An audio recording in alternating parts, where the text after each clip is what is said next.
O yan mga kabunyog. Ha?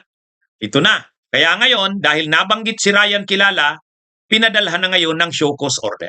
Ayan. Ha? So malinaw yan mga kabunyog. Simula na, no? Nagsisimula na. Ang ibinigay lang kay Ryan Kilala, 48 hours. Within 48 hours, explain bakit hindi ka dapat kasuhan ng administrative at criminal cases. Ha? So, within 48 hours, ang show cause order kay Ryan Kilala ay 40, ano lang, ha? 48 hours. Ayan ha, mga kabunyog.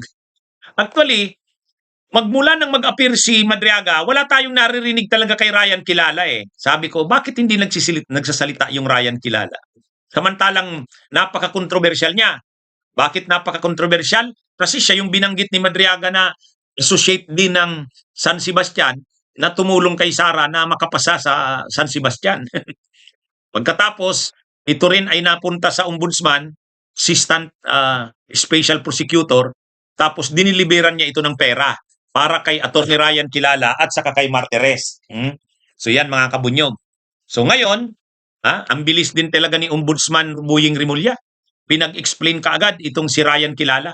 Siyempre, empleyado pa siya ng ombudsman eh.